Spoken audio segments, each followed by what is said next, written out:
welcome to the latest episode of the Good Dram Show with me, Chris Goodrum. Right, this afternoon, we're carrying on looking at American whiskey, and why not? I mean, I love my American whiskies, so any excuse to do another episode on of the show on them. I'm gonna grab with two hands, so to speak. So the reason I've decided to do this particular episode of the show on the Woodford's Reserve range, or Woodford's distillery in Kentucky, is to basically say that Buffalo Trace doesn't have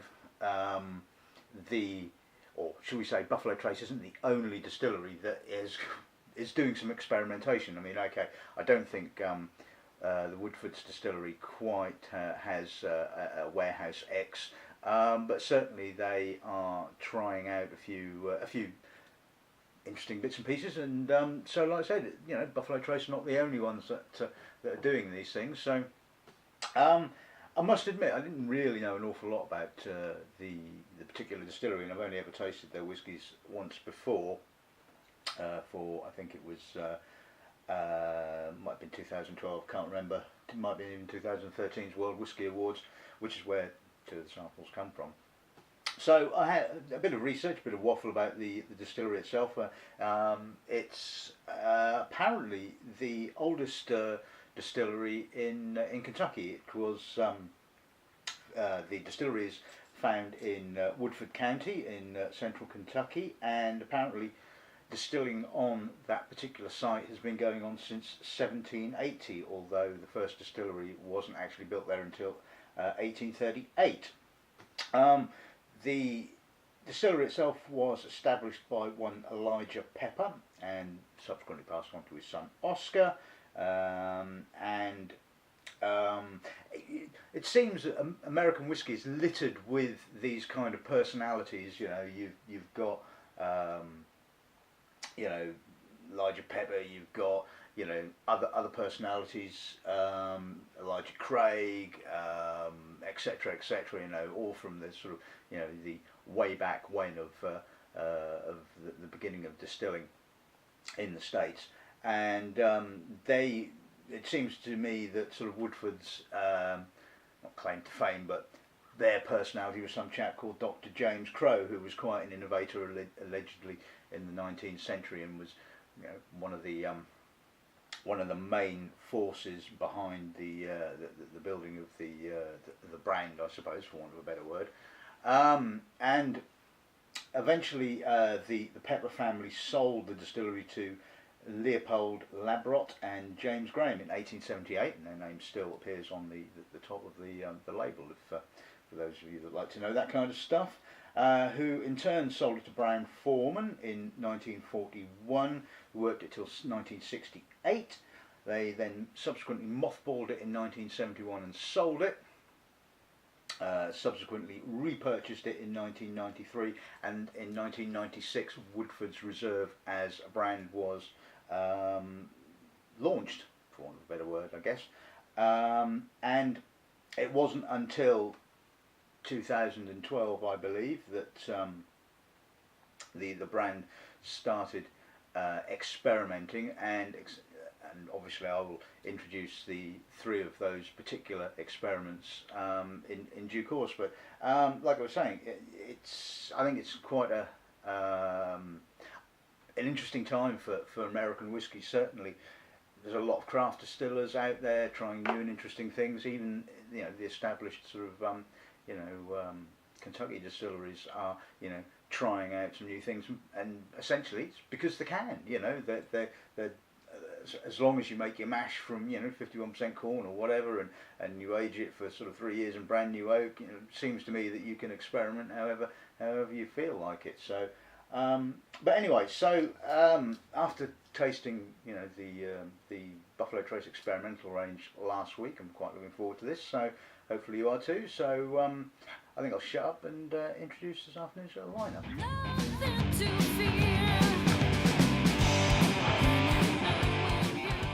Right, okay, so the first of the experiments we're looking at is the Woodford Reserve Double Oak. Like I said, it was the beginning of their expansion in 2012, and basically they age whiskey in completely toasted and charred brand new American oak casks for around about 7 years, and then put it back into another new oak into casks, which is I believe deeply toasted but lightly charred. So it's kind of double oak character, you know. So it's interesting to see how the sort of the spirit, whether the spirit has the relative intensity and body basically sort of stand up to, you know, quite a fair degree of hammering in wood. So like I said, 7 years in one particular cask, then they basically put it into a new cask for about a year and then bottle it. So, you know, it's bottled at 45.2, which does seem to be the sort of standard bottling ABV for Woodford. So so yeah, there you go, that's the first one. The second one is one of two from the Reserve collection, which I guess is sort of a bit like, you know, the Buffalo Trace collection, I suppose, because I think that the double oak is kind of like part of the standard range, so to speak, whereas these two are the sort of the limited editions, if you like. And the first one we're looking at is the 4 oak, or the 4 wood, I should say. Again, released in 2012.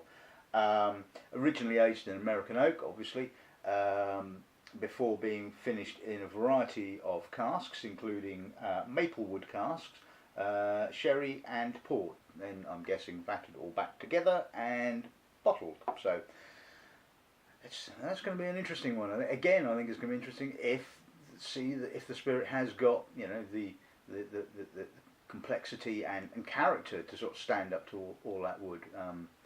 Considering they do it, one would imagine it probably does, but you know, we shall obviously get to that in due course.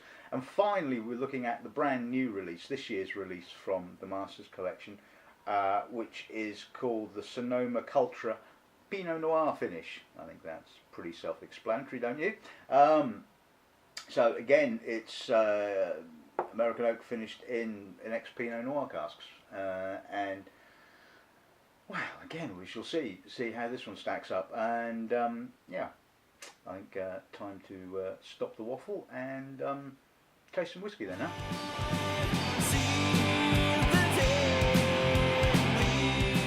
Okay, so let's kick off with the double wood then, or the double barrel, or double oak, or whatever you want to call it. Let's see what the nose gives us. Whoa, that's a lot of oak.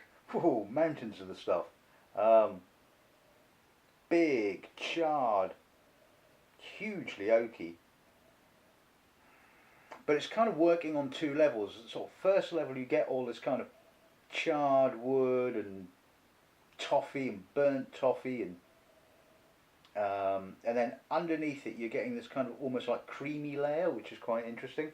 The spirit itself does smell quite young. It's got that kind of high toned sort of Mar-like rose petally kind of character, which I often find in young American whiskies, and certainly some young Scottish whiskies as well. It's a big nose. I mean, it really is. It's a little unsubtle, should we say? I think it's probably the right way of saying it. It's got some balance-ish. I mean, there's some nice rye notes coming through, a little bit of herbalness, but by God, it's just young and it's intense and it's hugely oaked, and I mean, it's got some pleasant sweetness, it's got some chocolatey nuts, a little bit of nuttiness, but it really is an oak monster.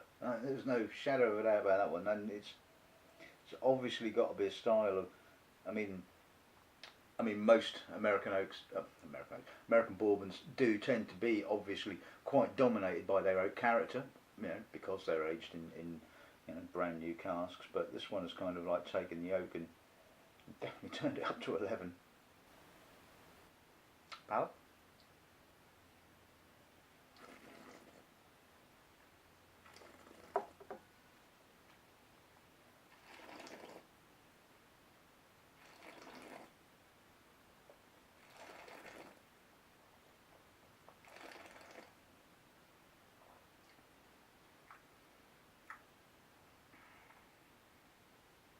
it doesn't quite sit together in my personal opinion.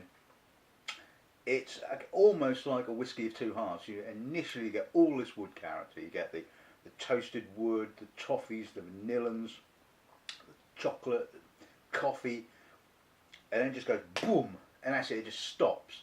All that tannin just basically goes and just dries the palate out, and the spirit is not mature enough to have anything basically after that. Yes, you get a little bit of rose petally, like young spirit,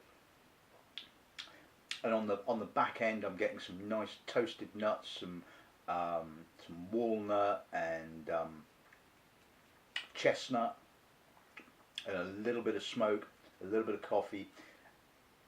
It's just unsubtle. It's unsubtle, and it doesn't have the balance for me. I mean, it's just like I say, it's a big hit of oak, and the spirit really doesn't have anything to say underneath all of that. And when the oak just suddenly goes, and there's not an awful lot left after it, to be honest with you. Quality-wise, it's impressive. It really is impressive. But it's just not quite got the balance, I think.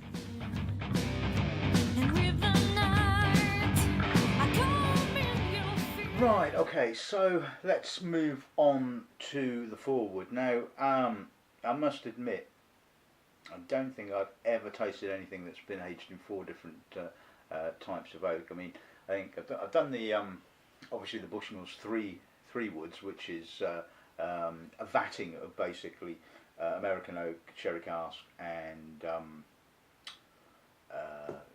what's the third cask? Port. Sorry.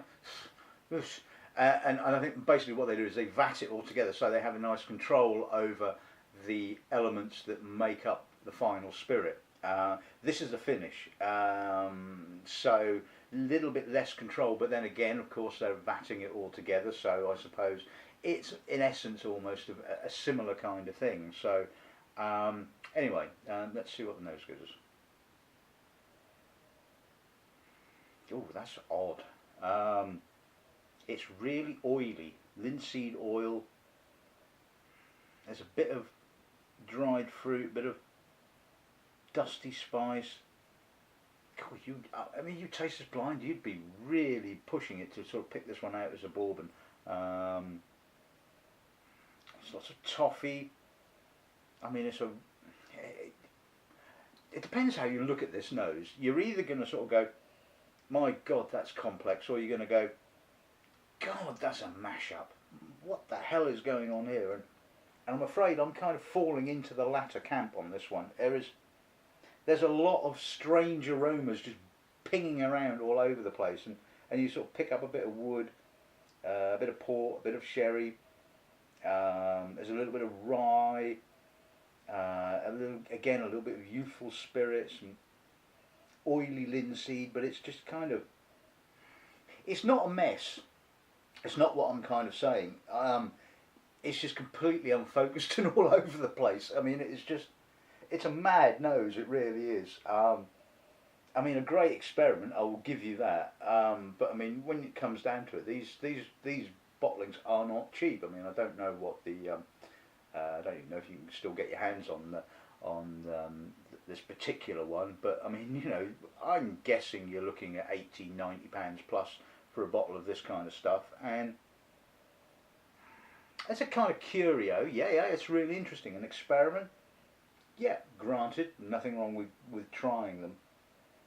I just think this kind of goes a little bit too far. There's just too much going on. There's too many discordant wood notes going, and it just doesn't seem to have any focus at all. Yeah, some nice cherry, a bit of bit of sort of toasted toffee, bit of caramel, a little bit of rye, some corn. Now, once it starts to settle down a bit, I am starting to get some kind of bourbon character coming through from this. But your initial reaction is just, oh my God, what the hell is this? Palate.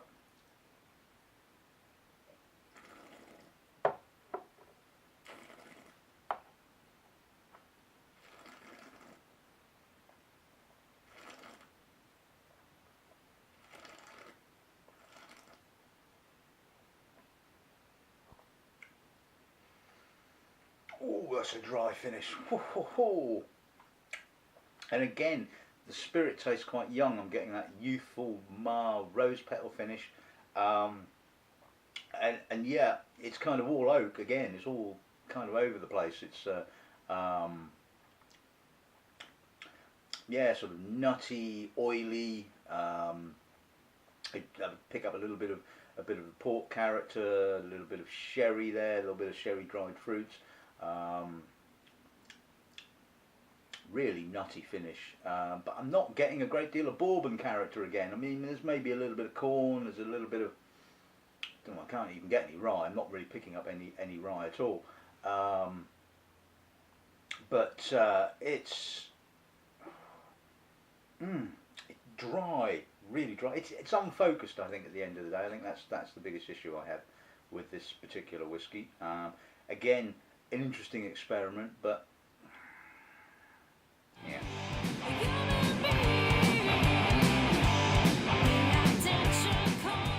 Right, okay, and so finally we move on to the Pinot Noir finish. Let's see what the nose gives us on that then, shall we?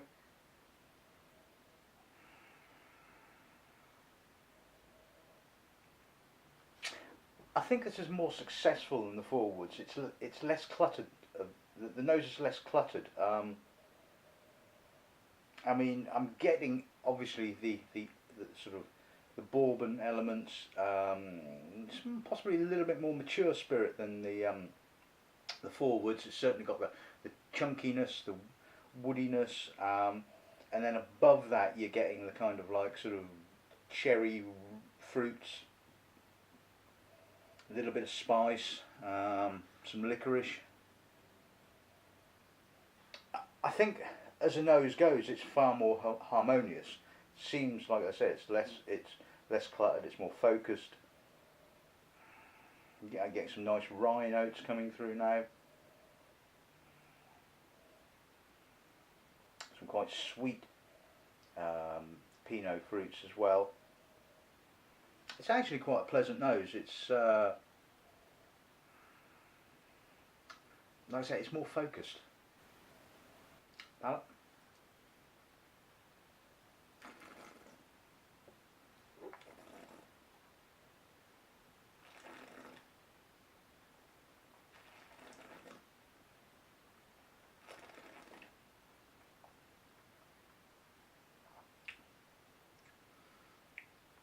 No, the spirit's still pretty young, and getting that youthful, Mar-like, rose petally, sorry, burnt rose petal finish. Initially, it's a very alcoholic finish, very short, and quite intense as well. I mean, initially, it's all about the Pinot Noir cask, the finishing cask. I'm getting the sort of the red berries and cherry fruits. Then I'm getting some American, some bourbon character, you know, some corn and a little bit of wheat, and then some toasted oak notes and nuts and things like that. So yeah, I kind of guess of the three, it's probably the most focused and interesting of, what should I say, of the two wood finished ones. Anyway, but still, I think the jury's a little bit out on that, I think.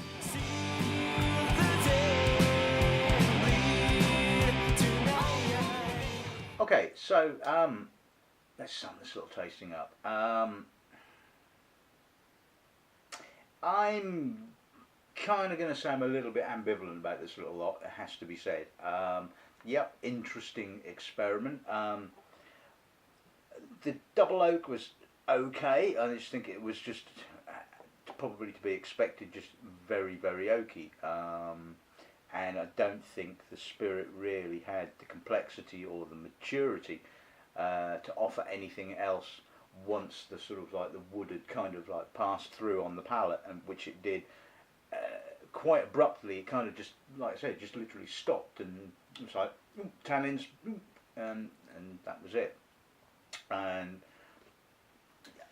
yeah, okay, interesting. Could probably do with some work and refinement. The forwards, well, like I said, I don't think it was a mess. I just think there was just too much there. I think it was just sort of like an overload of too much wood, and it really didn't work. It really lacked focus. It was all over the place, and yeah, an interesting experiment nevertheless. But you know,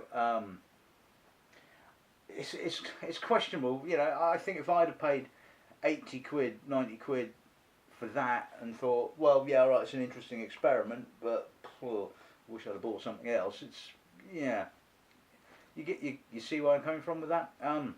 So by default, the Sonoma-Cutrer is probably the better of the three. It has the focus. It's not so cluttered, but even then, it's got a real bitterness and a youthfulness, and it's not a style I'm going to say I'm particularly warming to. It has to be said, but you know, like I said, I think it's an interesting experiment, and of course, this is just my personal opinion. You may well, you know, agree or disagree with me, but that's the wonderful thing with whiskies and what have you. So. Anyway, I think that's probably enough of that for this episode of the show. I hope you've enjoyed it, and I guess all that's left to say is good dramming and good afternoon.